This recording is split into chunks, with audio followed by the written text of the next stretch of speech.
Stop what you're doing right now. Not because I'm about to hype you, not because I'm going to show you some chart pattern that predicts the future, but because something fundamental just changed in the silver market. And if you're still treating this like a normal rally, you're about to miss what's actually happening. Silver just closed above $103 per ounce in the West. Not an intraday spike, not a momentary wick that got rejected. A daily close above $100. More importantly, a weekly close above $100. Markets don't casually cross century marks and hold them. When an asset that spent 40 years bouncing between $10 and $30, occasionally touching $50 during crisis moments, finally closes above triple digits on a weekly time frame, that's not just price action. That's a regime change. But here's where it gets interesting. While the Western paper reference price is sitting at $103, the Shanghai Gold Exchange is printing $115 per ounce for physical delivery. $115 in Shanghai, $103 in New York, same metal, same atomic structure, same chemical element, two completely different prices. A $12 gap between the price of real metal delivered physically and the price of paper contracts traded electronically. And no, before you say it, that is not a normal spread. That is not just a regional premium. That is not logistics costs or currency fluctuations. That is a market screaming that the paper pricing mechanism is broken. That physical demand is not being cleared at the quoted price. That the system is under stress. When that kind of gap appears in a commodity market, when the price you pay for actual delivery diverges meaningfully from the price quoted on screens, the resolution is never gentle. Markets don't politely negotiate their way back to equilibrium. They force repricing, or they run out of metal trying to resist. Before we dive in, quick note, nothing here is financial advice. I'm not telling you what to buy or sell.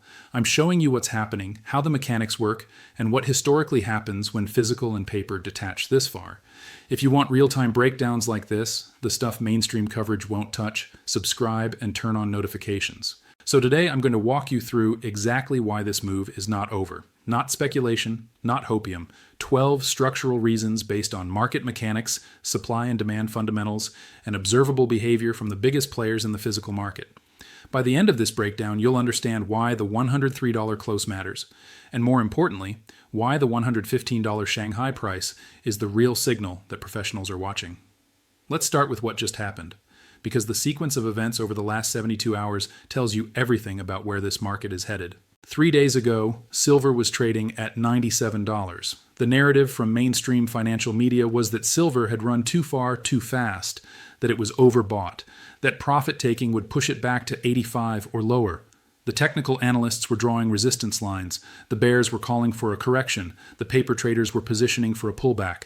Then Shanghai opened, and instead of following the Western price lower, Shanghai bid silver up, first to 105, then to 110, then to 115.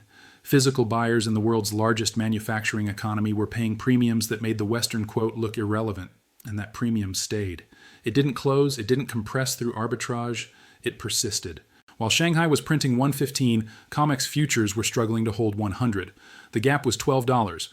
In percentage terms, that's an 11% premium for physical delivery in Asia versus paper promises in the West. 11% is not noise. 11% is incentive, and incentive moves metal.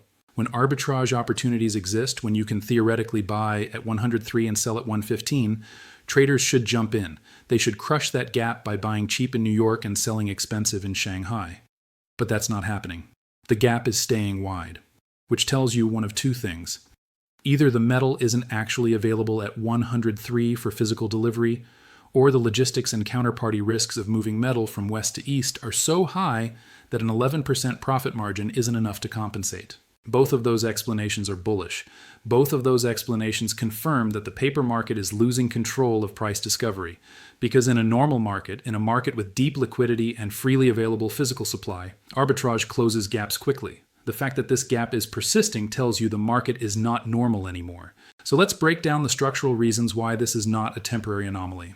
Why this is the beginning of a repricing cycle that will force the paper market to follow the physical market higher or bleed inventory trying to resist. Reason 1, London lease rates are flashing red. London is the core hub of global physical silver trading. It's where the big institutions, the refiners, the large-scale dealers, the central banks transact. When silver is abundant, when supply is freely available, lease rates sit near zero. Because if you need silver temporarily, you can borrow it cheaply. There's plenty to go around. But right now, 1 month silver lease rates in London are hovering around 2.5%. That is extreme. That is stress pricing. It means market participants are willing to pay real money just to access physical silver for 30 days. They're not borrowing to speculate. They're borrowing because they need the metal for settlement, for delivery, for industrial use, and they can't source it easily in the spot market. High lease rates act as a price floor, because when borrowing silver costs 2.5% per month, that's 30% annualized. Nobody borrows at 30% unless they absolutely have to, unless the alternative is worse. And the alternative is not having the metal when you need it, not being able to settle a contract, not being able to deliver against a commitment. That's counterparty risk. That's default risk. And markets pay premiums to avoid that. So when lease rates are elevated, it tells you the marginal ounce is scarce, not theoretically scarce, physically scarce. And that scarcity supports higher prices because the cost of accessing metal is built into the forward curve. Reason 3. Shanghai is setting the physical price. This is one of the most important regime shifts happening right now, and most Western analysts are completely missing it. In Shanghai, silver contracts on the Shanghai Gold Exchange are tightly linked to physical delivery. When you buy silver in Shanghai, you're buying metal that will be delivered to a vault in China. It's not a cash-settled derivative. It's not a speculative bet. It's actual physical silver changing hands. In the West, particularly on COMEX, the vast majority of silver futures contracts are settled in cash. They're traded by algorithms. They're used for hedging. They're used for speculation. Very few contracts actually result in physical delivery. The ratio of open interest to deliverable inventory is absurd. There are more paper claims on silver than there is silver available to deliver against those claims. That structural difference matters enormously. When Shanghai consistently trades above Western prices, when the gap is $12, when it persists for days or weeks, it tells you something critical. The physical bid is higher than the paper reference. Real buyers willing to take real delivery are willing to pay more than paper traders who never intend to touch the metal. And when that divergence happens, when physical and paper decouple, history is very clear about which price wins long term. Paper prices do not win that fight. They either catch up to physical reality or they lose metal trying to resist. Because arbitrage, the mechanism that's supposed to close price gaps, only works when metal is actually available at the cheaper price. And increasingly, it's not. Historically, true blow-off tops in silver only happen after retail participation explodes, after the public shows up, after your uncle who doesn't follow markets starts asking how to buy silver. We're not there yet. And if the market is already this tight, if we're already running structural deficits without mass retail demand, what happens when the public actually arrives? Deficits don't disappear when more buyers show up. They compound, they accelerate. And at some point, the system runs out of inventory to drain. At that point, the only way to balance supply and demand is through price. Massive price increases that either destroy demand or incentivize new supply. And since industrial demand for silver is relatively inelastic, since solar panels and electric vehicles and electronics need silver regardless of price, the adjustment comes almost entirely through the investment side, which means volatile, explosive price moves. Reason 3. Shanghai is setting the physical price. This is one of the most important regime shifts happening right now, and most Western analysts are completely missing it. In Shanghai, silver contracts on the Shanghai Gold Exchange are tightly linked to physical delivery. When you buy silver in Shanghai, you're buying metal that will be delivered to a vault in China. It's not a cash-settled derivative. It's not a speculative bet. It's actual physical silver changing hands. In the West, particularly on COMEX, the vast majority of silver futures contracts are settled in cash. They're traded by algorithms. They're used for hedging. They're used for speculation. Very few contracts actually result in physical delivery. The ratio of open interest to deliverable inventory is absurd. There are more paper claims on silver than there is silver available to deliver against those claims. That structural difference matters enormously. When Shanghai consistently trades above Western prices, when the gap is $12, when it persists for days or weeks, it tells you something critical. The physical bid is higher than the paper reference. Real buyers willing to take real delivery are willing to pay more than paper traders who never intend to touch the metal. And when that divergence happens, when physical and paper decouple, history is very clear about which price wins long term. Paper prices do not win that fight. They either catch up to physical reality or they lose metal trying to resist. Because arbitrage, the mechanism that's supposed to close price gaps, only works when metal is actually available at the cheaper price. And increasingly it's not. Reason 4. Central bank credibility is eroding. And I want to be careful here because this is not a political statement. This is an observation about market behavior. Markets price confidence before they price inflation. When central banks are viewed as independent, as credible, as competent, inflation expectations stay anchored. People trust that the central bank will manage the currency properly. They don't panic into hard assets. But when that assumption cracks, when there's visible political pressure on central banks, when there are legal challenges to their authority, when there's public questioning of their independence, inflation expectations become unanchored. And when expectations unanchor, capital moves preemptively. It doesn't wait for actual inflation to show up in CPI prints. It moves into hard assets before the crowd catches on. We're seeing signs of that transition right now, the legal challenges to central bank authority in several major economies, the political pressure to keep rates low despite persistent inflation, the tension between maintaining currency stability and financing massive government deficits. These are not theoretical concerns. These are real institutional strains that markets are beginning to price. And when markets lose confidence in central banks, gold leads the way. Gold is the ultimate store of value, the ultimate hedge against currency debasement. But silver follows. And when silver follows gold during these confidence crises, it doesn't follow proportionally. It follows violently. It outperforms. Because silver has a much smaller market. Because the amount of capital needed to move silver is tiny compared to gold. Because silver has both monetary properties and industrial demand supporting the price. Reason 5, silver swap rates are signaling delivery anxiety. This is technical but important. Silver swaps are derivatives that allow market participants to exchange cash flows related to silver positions. In normal conditions, swap rates reflect money market logic, interest rates, carry costs, storage fees, basic financial arithmetic. But when swap economics distort, when the pricing doesn't make sense based on normal financial calculations, it signals something deeper. It signals that market participants value guaranteed access to metal more than interest income, that they're willing to accept unfavorable swap terms just to ensure they can get physical silver when they need it. That tells you the problem is not liquidity, the problem is certainty of delivery. Liquidity means you can trade the asset easily, but delivery means you can actually receive the physical commodity. And those are two very different things. You can have deep liquidity in paper contracts while simultaneously having severe constraints on physical availability. That's exactly what's happening in silver right now. The futures market has plenty of liquidity. You can trade hundreds of millions of dollars of silver contracts with tight spreads and instant execution, but try to convert those contracts into actual metal. Try to stand for delivery. See how quickly that liquidity disappears. Delivery risk is the enemy of paper-based markets, because paper markets depend on the assumption that most participants will settle in cash, that only a small percentage will actually request physical delivery. When that assumption breaks, when delivery requests increase, the system gets fragile, and swap rate distortions are often the first signal that confidence in the paper settlement system is weakening. Reason 6, the gold to silver ratio is compressing. Gold and silver respond to the same macro forces: currency debasement, debt stress, institutional credibility, geopolitical instability. When those forces intensify, both metals rise, but they don't rise at the same pace. Historically, when silver enters its acceleration phase, the gold-to-silver ratio compresses quickly, often faster than analysts expect. Right now, gold is trading around $4,200 per ounce. Silver at 103, that puts the ratio at roughly 40 to 1. 40 ounces of silver to buy 1 ounce of gold.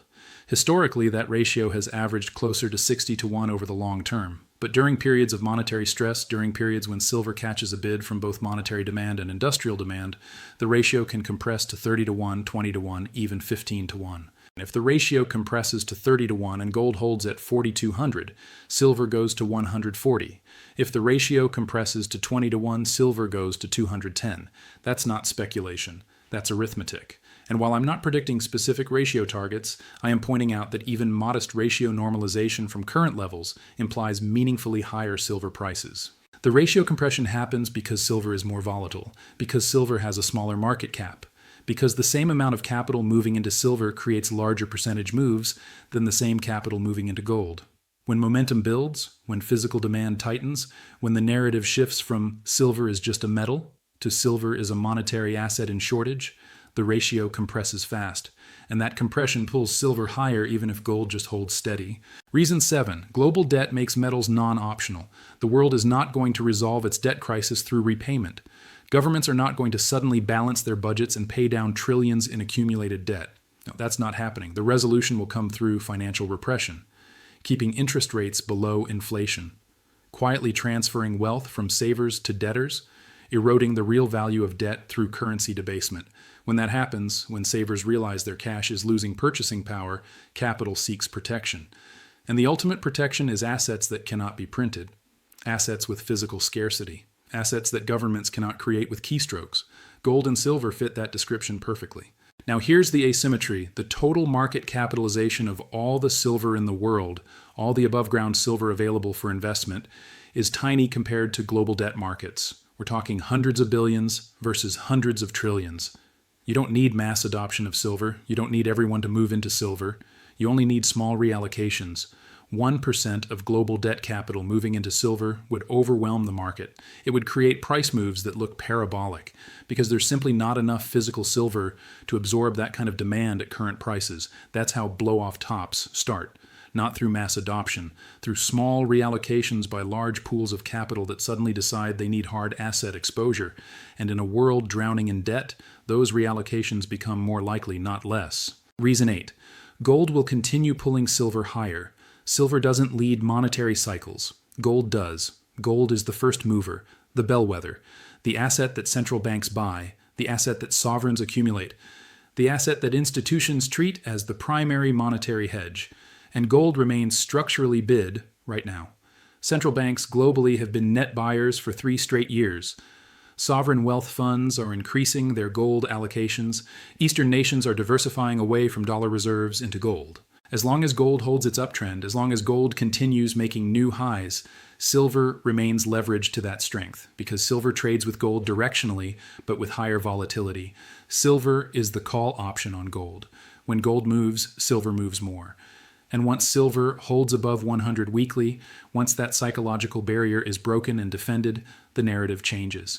Investors who miss the move from 30 to 100 start thinking, if silver can go from 30 to 100, why can't it go from 100 to 200? That's how momentum builds. That's how psychology shifts. Price action creates its own narrative, and narratives drive flows.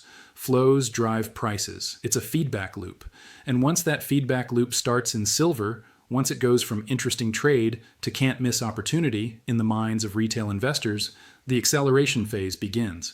We're right at the beginning of that transition now. Reason 9. COMEX deliverable inventories keep shrinking. Futures markets create the illusion of abundance. You look at open interest on COMEX silver futures and you see massive numbers. Hundreds of thousands of contracts representing hundreds of millions of ounces. The market looks deep, liquid, well supplied. But that's an illusion. Only a fraction of that open interest is actually backed by deliverable metal sitting in registered vaults. Registered inventory is the metal that's specifically allocated for delivery against futures contracts. And right now, COMEX registered silver is sitting at around 26 million ounces. That's the lowest level in over a decade. Meanwhile, open interest represents claims on over 1 billion ounces. That's a 40-to-1 leverage ratio. 40 paper claims for every ounce of deliverable metal. In normal times, that's fine, because most contracts settle in cash. Most participants never request delivery. They roll their positions or close them before expiration. But what happens when that behavior changes? What happens when arbitrage gaps like the current $12 Shanghai Premium incentivize delivery requests? What happens when industrial buyers decide they want physical metal instead of paper exposure? When delivery requests increase, registered inventory drains, and as it drains, the system gets more fragile. Each delivery further reduces the available pool, and at some point the exchange faces a choice. Either let the price rise to discourage delivery and incentivize new supply into the registered category, or change the rules to prevent delivery. We've seen exchanges choose the second option before. London Metal Exchange did it with nickel, COMEX did it with silver in 1980. When physical stress gets severe enough, exchanges protect the system by changing the rules. But here's the problem. Rule changes don't fix shortages, they just shift the problem. If you prevent delivery on the futures exchange, physical buyers go elsewhere. They go to Shanghai, they go to refiners, they go to dealers, they pay premiums. And those premiums widen the gap between paper and physical, which further undermines confidence in the paper market, which drives more participants to seek physical exposure. It's a vicious cycle once it starts. Reason 10. The dollar's neutrality is in question. For decades, the dollar was the unquestioned global reserve currency, not because everyone loved the United States, but because the dollar was viewed as neutral, stable, reliable. You could hold dollars and dollar assets and trust that the system wouldn't be weaponized against you. But that assumption changed in 2022 when the U.S. froze Russia's $300 billion in foreign reserves. That action sent a message to every country holding dollar reserves. Your reserves are not truly yours if they're held in someone else's system. The response has been accelerating diversification, countries reducing dollar holdings, increasing gold reserves, building alternative payment systems, negotiating bilateral trade agreements in local currencies. This is not a fast process. It takes years, decades even. But the direction is clear. The dollar's dominance is eroding, not collapsing, not disappearing, but slowly, steadily declining as a percentage of global reserves and trade settlement. Gold is the primary beneficiary of this trend. Central banks buy gold when they want to diversify away from dollars, but silver benefits indirectly because as gold rises, as the monetary narrative strengthens, silver gets pulled higher through the gold-silver ratio relationship. And because silver has industrial uses that gold doesn't, because silver is critical for green energy infrastructure that countries are building regardless of politics, silver has dual support. Monetary demand plus industrial demand. That combination makes silver structurally attractive in a world moving away from dollar dominance. Reason 11. Industrial demand is inelastic. This is one of the most underappreciated aspects of the silver market. Silver is used in tiny quantities per unit. A solar panel uses about 20 grams. A smartphone uses about a quarter of a gram. An electric vehicle uses about 30 grams. These are small amounts, which means even large increases in the silver price barely affect the end product cost. If silver doubles from $100 to $200 per ounce, the silver cost in a solar panel goes from about $70 to $140. On a panel that sells for $500 to $1,000, that's not a deal breaker. The manufacturer doesn't stop making panels because silver got more expensive. They pass the cost to the customer, or they absorb it in their margin, but they keep producing. Because the alternative is not having a product to sell. And in industries with structural growth like solar, like electric vehicles, like electronics, demand is policy-driven. It's mandated. It's not optional. That inelasticity matters enormously in tight markets because it means price increases don't destroy industrial demand the way they would in a discretionary consumption market. Industrial buyers keep buying, they hoard, they lock supply, they sign long-term contracts, they pay premiums to ensure they can get the metal when they need it, and that hoarding behavior, that panic securing of supply, amplifies shortages. It turns what might have been a gradual price adjustment into a spike. Reason 12. India confirms this is physical, not speculative. India is the second largest silver importer in the world after China. They bring in close to 200 million ounces per year. And this is not speculative demand. This is not hedge funds buying futures. This is actual physical metal being shipped into the country. Metal that goes into jewelry, into industrial applications, into household savings. Indians buy silver coins and bars the way Westerners buy mutual funds. It's cultural. It's traditional. It's how people store wealth outside the banking system. And here's what's critical. Indian demand is price-taking, not price-setting. They don't buy because they think silver is cheap. They buy because they need it, because it's part of their savings strategy, because festivals and weddings require silver gifts. That demand does not disappear just because charts look overbought. It doesn't pause when Western analysts say silver has gone too far too fast. It continues, week after week, month after month, providing a constant physical bid under the market. When you combine that consistent Indian physical demand with Chinese industrial demand, with Western investment demand, with industrial demand from solar and EVs globally, you get a demand profile that's remarkably sticky. It doesn't collapse when prices rise. It persists. And persistent demand against constrained supply is the recipe for sustained bull markets. So here's the bottom line. $103 in the West, $115 in Shanghai, a $12 gap that's not closing through arbitrage. That's not noise. That's not a temporary anomaly. That's a market telling you the paper pricing mechanism is broken, that physical demand cannot be satisfied at the quoted price, that the system is under stress. Expect volatility going forward. Expect COMEX to raise margin requirements trying to shake out leveraged longs. Expect coordinated selling in the futures market designed to trigger stop losses and force liquidations. Expect mainstream financial media to call tops and warn about bubbles. These are all tactics designed to control the narrative and defend the paper pricing system. But understand this. Those tactics buy time. They don't fix shortages. They don't create new supply. They don't reduce industrial demand. The only true resolution to a supply-demand imbalance is price convergence. Either Western prices rise to meet Shanghai's physical reality, or the system bleeds inventory trying to resist, and eventually the inventory runs out. This is not a normal silver rally. This is a regime transition from paper-dominated pricing to physically constrained pricing. Those transitions are messy, they're volatile, they punish leverage, but they also create the largest moves, the biggest wealth transfers, the opportunities that define decades. Silver closing above $100 weekly is not the end of the move. It's the beginning of the phase where the rules change, where the assumptions that governed the market for 40 years stop working, where physical scarcity overrides paper liquidity. The screen can lie, algorithms can manipulate, but vaults can't. Vaults are either full or they're empty, and right now the vaults are under pressure. The lease rates confirm it. The Shanghai Premium confirms it. The delivery stress confirms it. If you want to track this in real time, subscribe to the channel. I'll be posting updates as the Shanghai Premium evolves, as COMEX inventory data releases, as lease rates change. And comment one thing. Are you seeing physical availability issues in your region? What premiums are local dealers charging? Because this story is not just happening on screens. It's happening in the physical market, in coin shops, in refineries, in industrial supply chains. And the more data points we collect, the clearer the picture becomes. That's it for today. Stay sharp, watch the physical markets, and I'll see you in the next one.